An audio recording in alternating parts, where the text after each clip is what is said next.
Baik, perkenalkan nama saya Jilianto, NIM 2110417315 kelas M1. Baik, di sini saya akan membahas tentang desain jaringan dalam rantai pasokan. Hal yang dibahas yakni faktor-faktor yang mempengaruhi keputusan pada desain jaringan manajemen rantai pasokan. Menentukan lokasi fasilitas dengan metode gravity model. Mendesain jaringan fasilitas dengan metode Capstated location problem dan model-model jaringan dalam distribusi produk.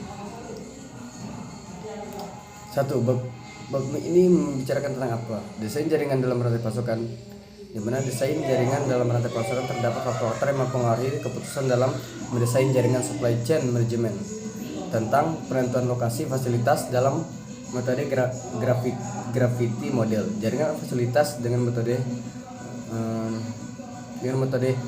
capital problem yang berbasis linear. Nah, apa peran dari desain jaringan dalam supply chain management? Keputusan desain jaringan memiliki dampak yang signifikan terhadap kinerja, karena keputusan ini menentukan susunan dari rantai pasokan dan hambatan dalam pemicu rantai pasokan juga dapat digunakan untuk mengurangi biaya rantai pasokan atau untuk meningkatkan daya respon. Sebutkan dan jelaskan faktor yang mempengaruhi desain jaringan dalam supply chain management. Dalam faktor yang mempengaruhi keputusan manajemen. 1. Faktor strategi.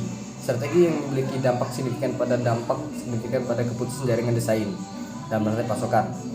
2. Faktor teknologi atau karakteristik teknologi produksi yang memiliki dampak signifikan terhadap keputusan jaringan desain. Yang ketiga, faktor mikroekonomi. Faktor-faktor ekonomi yang tidak ada dalam diri perusahaan atau faktor ini memiliki dampak yang signifikan terhadap kesuksesan atau kegagalan dari jaringan rantai pasokan. Yang keempat, faktor politik.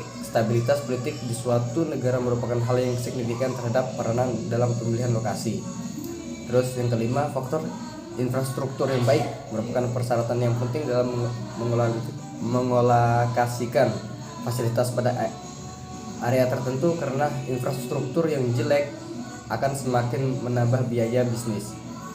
Yang keenam, faktor kompetensi mempertimbangkan strategi, ukuran dan lokasi pesaing saat merancang jaringan rantai pasokan.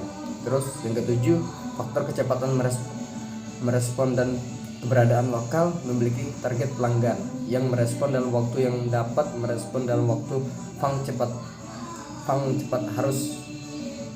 Terus yang terakhir itu 8, biaya logistik dan fasilitas mempertimbangkan persediaan transportasi dan biaya fasilitas saat perusahaan tersebut merancang jaringan rantai pasokan.